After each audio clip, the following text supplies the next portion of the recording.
We held the greatest title in the whole world, babe. You lost that fight, Rock, for all the wrong reasons. You lost your edge. All right. I know your manager dying had you all messed up inside. But the truth is, you didn't look hungry.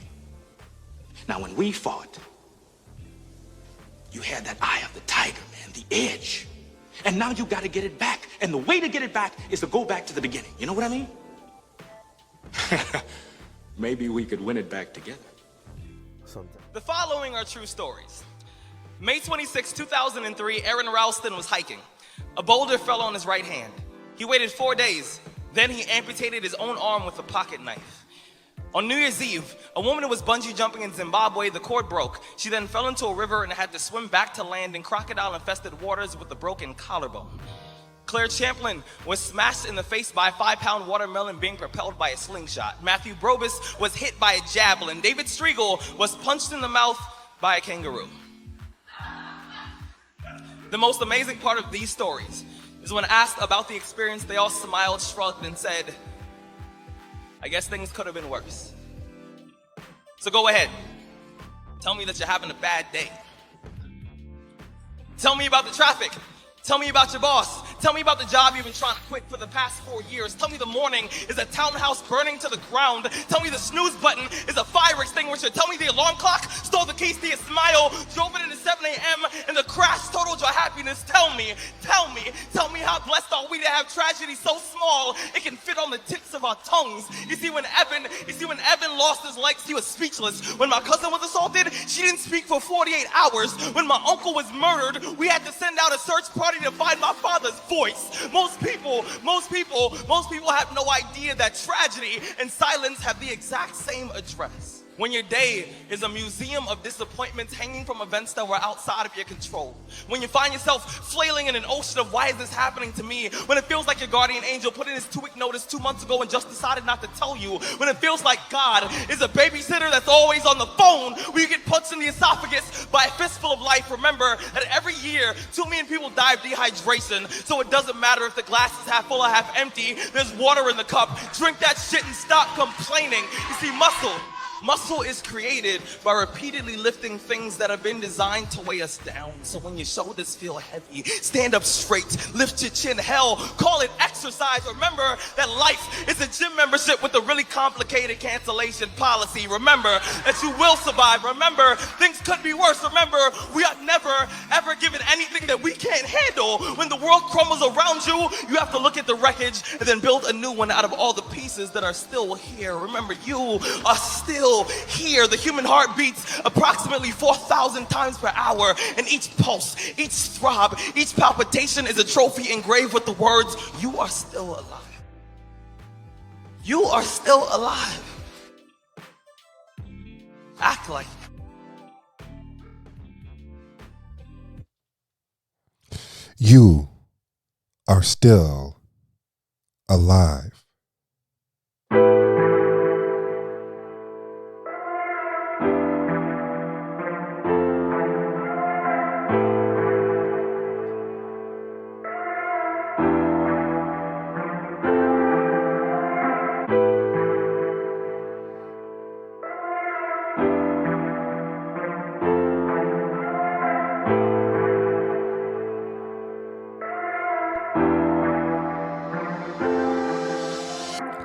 If you're new to the Impact Secret Podcast Show, welcome to the family. To my existing family, big up as always. Thank you for joining the movement. On this podcast show, we shift the mindset through inspiration, motivation, with a standing foundation of self-discipline. I am your respectful host, ED. For all you smart and intelligent folks out there, listen, that just simply means Ed. Now, you know the motto, the slogan, what we live by here.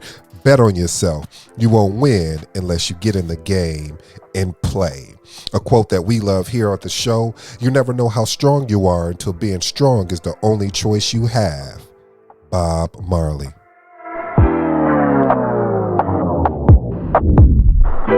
Check this. If living means doing what you love to do, even if you have to fall to get back up. Man, I love that thing there. Anyway, family, as you know, I have one question 2 thought-provoking statements. First question is, what do you find yourself complaining about? What do you find yourself complaining about? Bring that back, ED. What do you find yourself complaining about? Canceling. I'm sorry. I got excited about that, family. My bad. First thought-provoking statement. Canceling being captivated or captive, canceling being captive. I actually kind of borrowed that title well, it wasn't a title, but that inspiration from Ryan Holiday. He does have a new book, The Courage. Go check it out. I'm actually going to give it a read myself. It's in my queue. I just need to get to it. Second thought-provoking statement, results or excuses. Results or excuses. Oh man, this is going to be a fire show. I just feel it in my heart, family. Today's episode is entitled The Poem, which you just listened to, but the poem that will impact your life. Canceling your captivity. Complaining. That's a lot of things there. Canceling your captivity. Basically complaining. Anyway, family, listen. I'm not going to keep this a long show.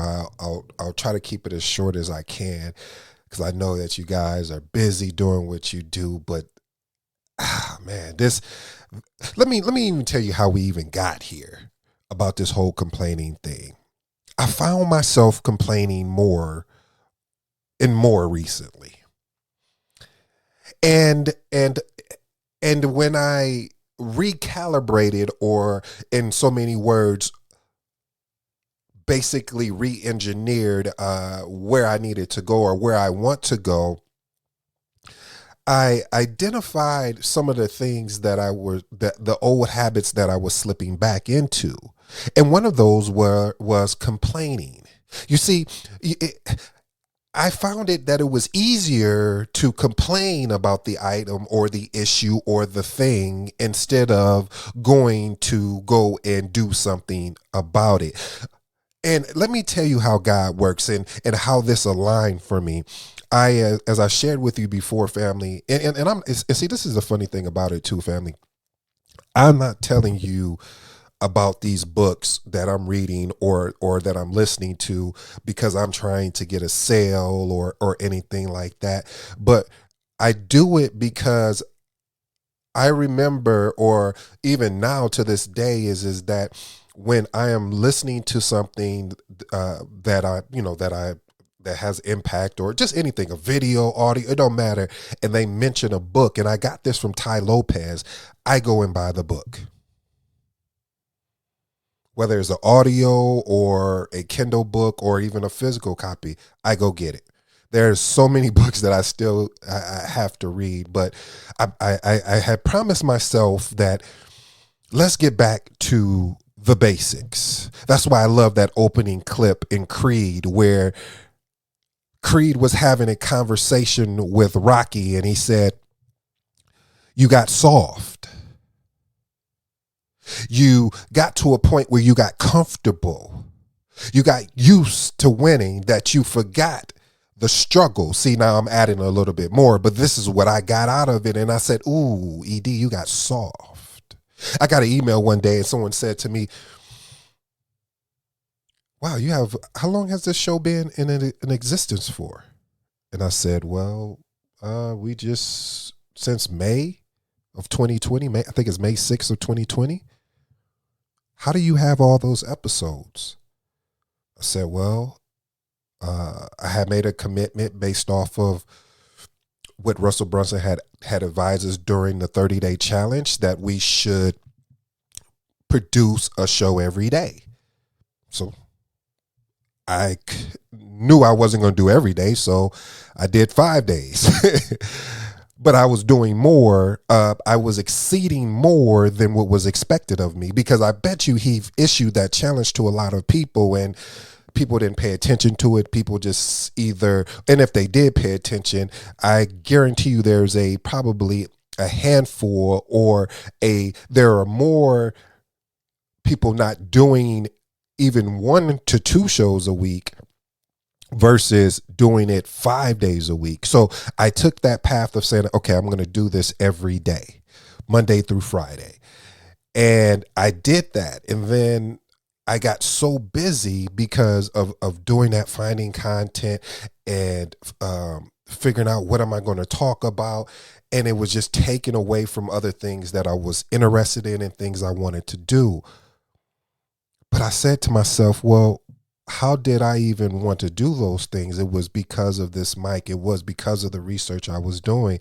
So I had to get back to the basics. And a lot of times, family, we get so caught up in what is happening to us and not happening for us. Ooh, I like that. That we get disconnected about that this is a process. Okay. I see what's going on here. You're not going to be honest with me, are you? You don't complain. My bad. This show is probably not for you today. But for me, like I said, I was slipping back into that. I found myself complaining and getting frustrated because there were things that were happening to me that didn't make sense. I had people speaking on my name that didn't make sense. I had people that I trusted and thought, like, why would they do? It didn't make sense. And see, when things don't make sense to us, family, sometimes we'll go into what I thought would be called a victim mode. But that is why I really, truly believe, I don't care what anybody says. For me in my house, it's very important to either be listening or reading something powerful and impactful to help grow you. And going back to the book that I was talking about, which was the Success Principles, How to Get from Where You Are to Where You Want to Be. This is the 10th anniversary edition by Jack Canfield. And I know I mentioned that in the most recent show, but I'm bringing it up again because, again, how it aligned is the first chapter is about taking 100% responsibility. And today I read about complaining. I was like, and I was thinking about doing a video on complaining anyway, because of how I was sitting here complaining, how I was sitting here, saying things like, oh man, they don't want me to win, or, this will never change. And what I realized was the fact that a lot of this is my fault. You see, that's why in this book, what I loved how he unpacked certain things that we all that you have the ability to experience, where he said, I'm not happy at my job. And then you'll have somebody that'll stay there 10, 20 years and retire. And I'm actually probably going to do a video on that about Jeff Bezos' regret frame. I forgot what it's called. It's called Regret Framework. Yeah, Regret Framework.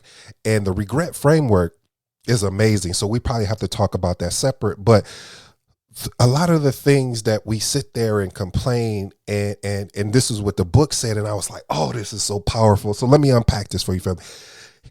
Jack Canfield said a lot of the things that we complain about, and I'm not going to say, I shouldn't say a lot, but I'll just use, okay, a lot of the things that we complain about, we are only complaining because we know that there's something better out there. Okay, here's an example. We're complaining about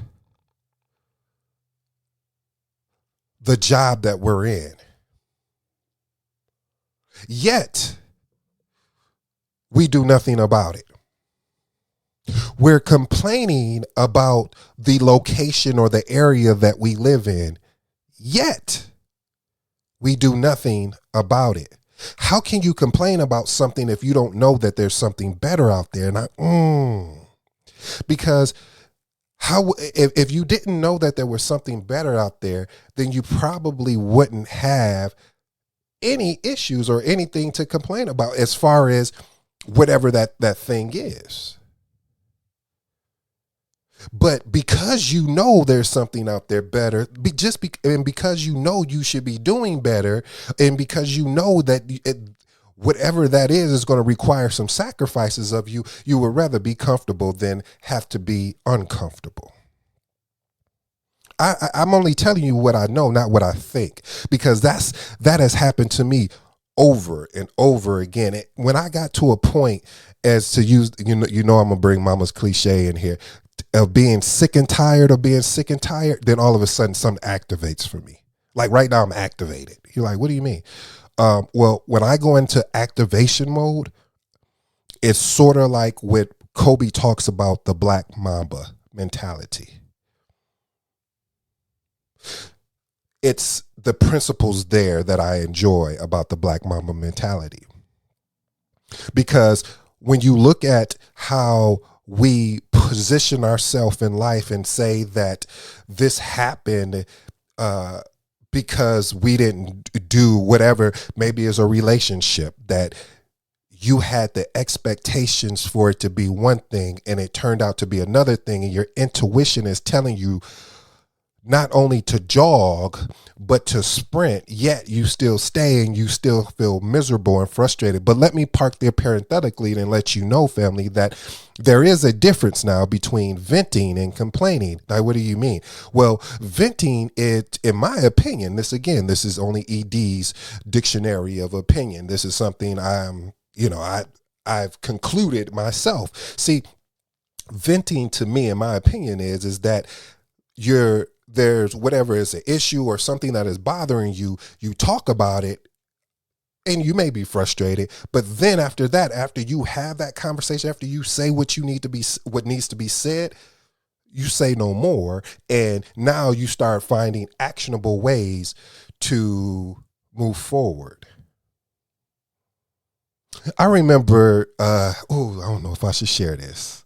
All right, I'm going to share it anyway. I remember when I was at this job. This is a long time ago, long time ago. And I had enough. I had enough because I was in a space, or I was in a mindset where I knew and I expressed that I didn't like being managed a certain way. You like, wow, you're bold. No, it was just the fact that if I like what Steve Jobs said, if you hired me to do a job, let me do the job and then guide me along the way or critique me along the way. But I do not, and I repeat, I do not need to be micromanaged. How can you and I work on you not micromanage? What am I doing to make you feel that you need to micromanage me? And when that manager said, well, I don't feel like I'm micromanaging you. And I said, well, pull up the last 10 emails you sent to me, and I want you to read them to me. And we have open conversation, open dialogue about this. Because if you don't feel that you're doing it, maybe it's me. And if it's me, no problem. I'll go fix that. But I realized in that conversation, because my intuition, see, a lot of times, family, we'll push our intuition down, or we'll push that feeling down because we're like, maybe I'm overreacting. Well, at least you're reacting. And because you're reacting, that is saying something to you. Something is not fitting right. So I told this manager, I said, okay, I understand. This is how you manage. And because you manage that way, in my mind, I'm like, I'm out. And instead of sitting there month after month of being frustrated as I was, I went and took immediate action. And do you know, within 30 days or less, not only did I get multiple offers from other opportunities, but they welcomed me coming aboard. And it was a totally different experience. And that manager, probably 6 months later, that person was gone.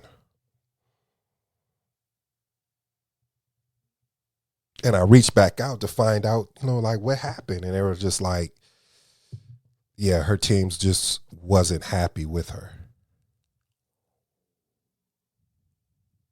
And people just started leaving left and right. So they, did a little homework and found out after reaching back out to some of those people of why did they leave. And they found out, well, she was basically micromanaging. I share that story with you, family, to tell you that a lot of times we feel like we're in captivity. We feel that we can't do anything more.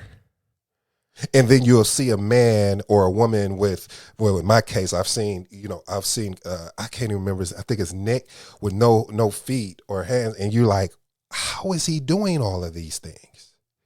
And I got all of my body functions here, and I'm not even doing half of what he's doing. And you complaining about certain things that when you would maybe go somewhere else and you'll be able to identify, you like, ooh, I shouldn't even be complaining about that. I have running water. I can literally go to the bathroom and flush the toilet. No issues. Everything is great. But family, we fall into these issues, or I should say fall into these complaining frameworks is because, like I said, in the book of with Jack Canfield, he said, because we know better.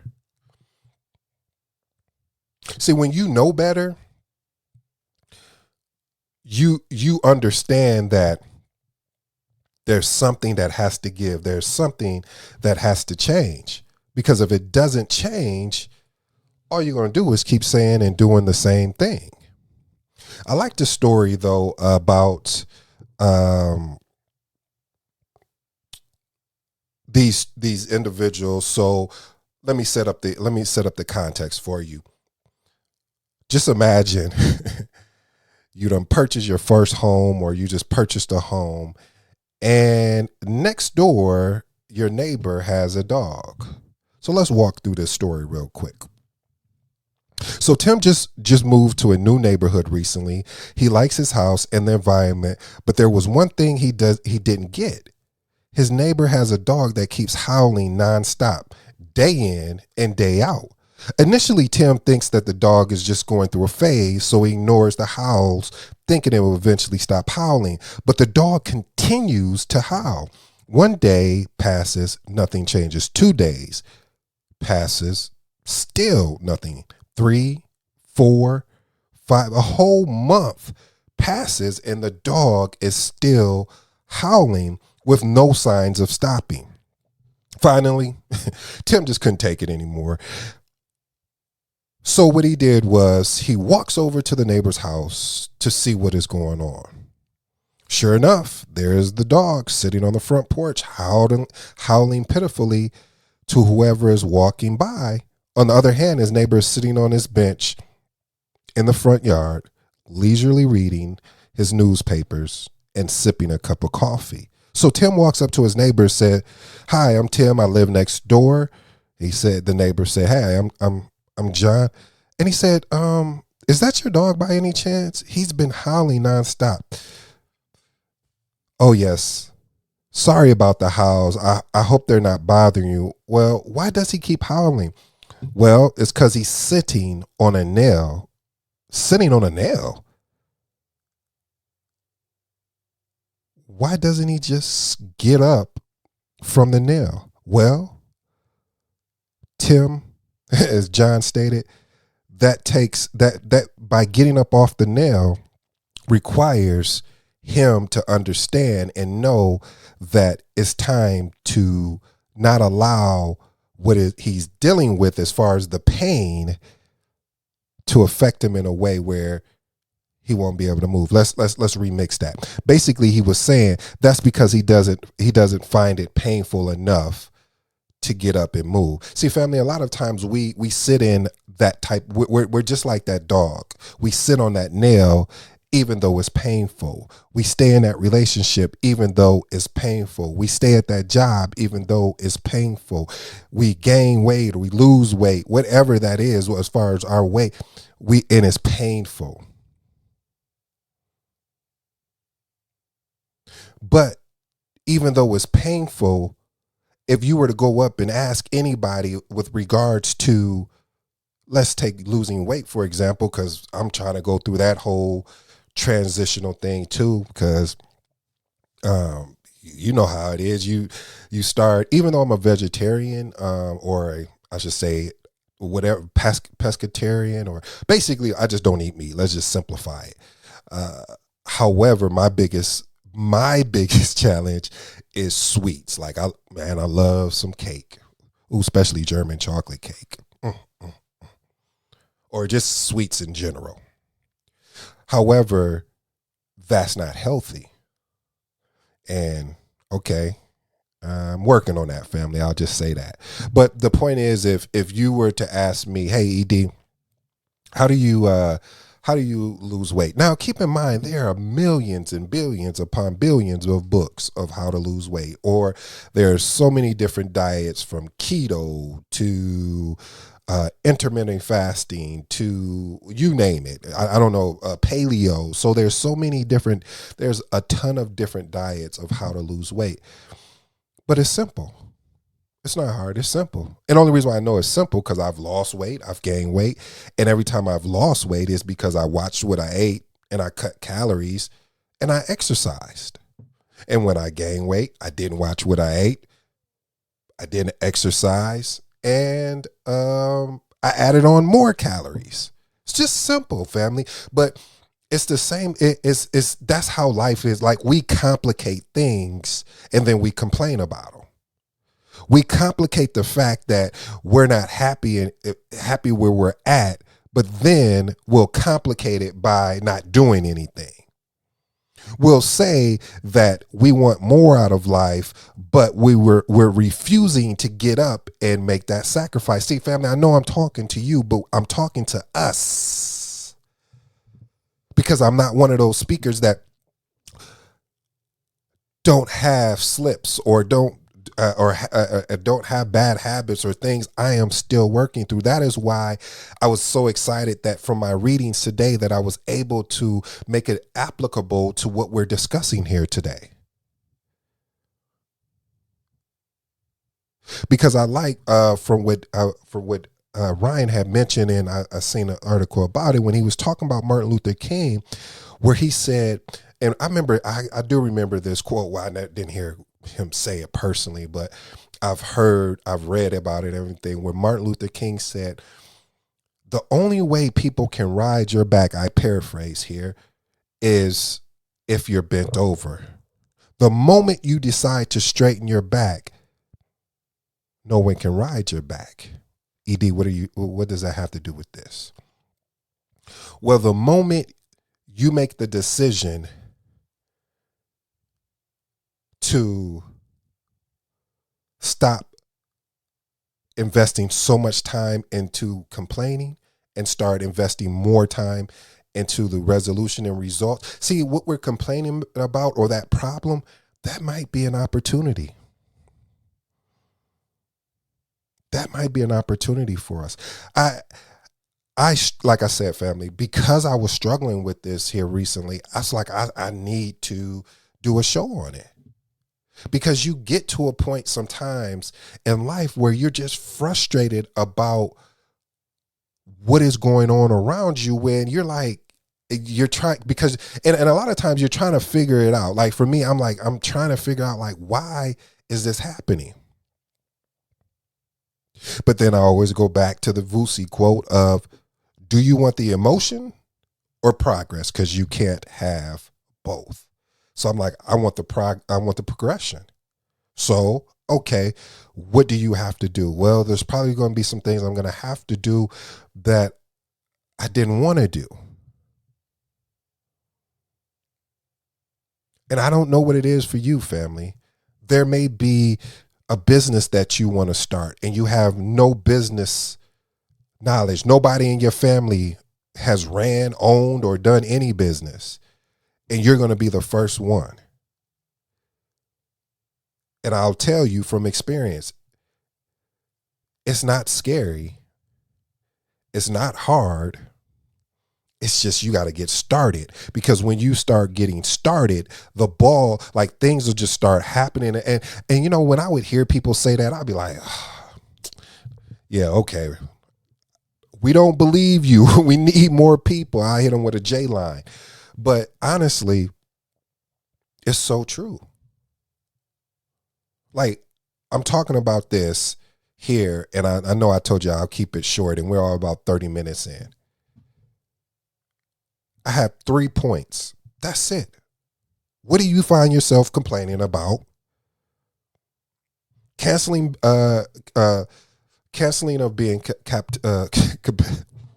captivated or captive, and results versus excuses. That's it. Because my thing is that if we focus on what we really need and want out of life, a lot of this other stuff just really won't even matter.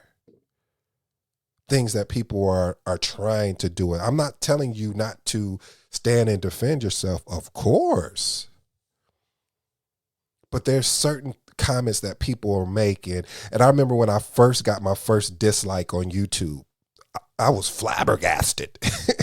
Like, how can you dislike this? I'm not even, I can see if it was just me talking, or whatnot. I was like, I just played one of my favorite motivational videos, and my voice or anything is not on there. How can you listen to motivation and dislike it? But there are people that are. How can people listen to self or personal development and you dislike it? That makes, I was confused, but then I was like, oh, I don't know what that person is going through, and or what they're trying to find out and figure out, and in this game we call life.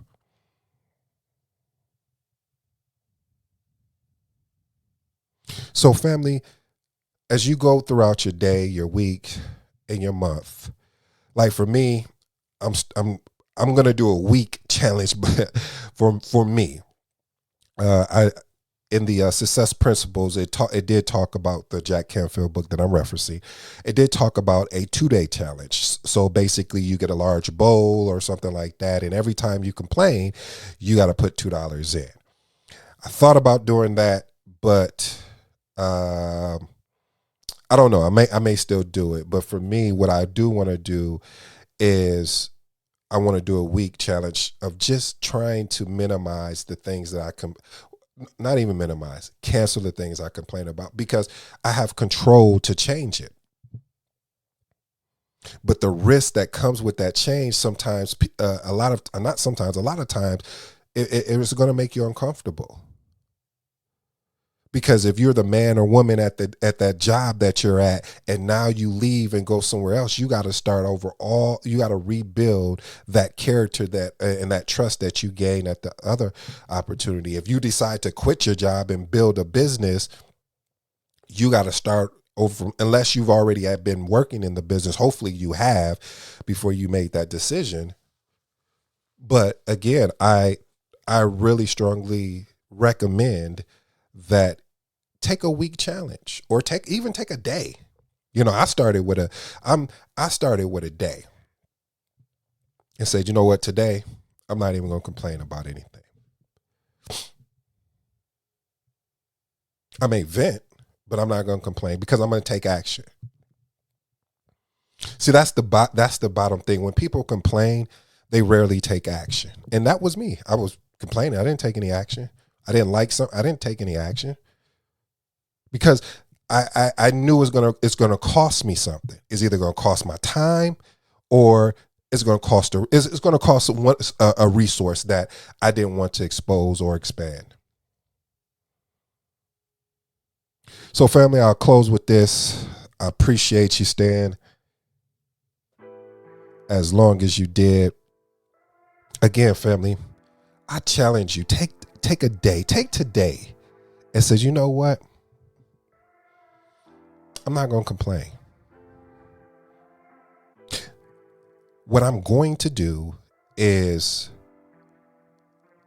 if there's something that I can control, if there's something that I can do to make a change, I'm going to make that change. And I'm going to tell you, this is not easy. This is a daily thing. Like literally, I mean, maybe even an hour, no, maybe even a second thing. Like every second you got to focus, because it's easy to slip back in it. Like I said, I slip back in and complaining about things that I wouldn't even care. Because, you know, my auntie would say, if you know where you're going, no, this was mom. She said, if you know where you're going, it doesn't matter what they're saying. It doesn't. Because you guys are not going to the same direction. You guys don't have the same, the same map or the same journey. So if you guys are not going on, why do we get so enamored by what someone is saying? I can tell you.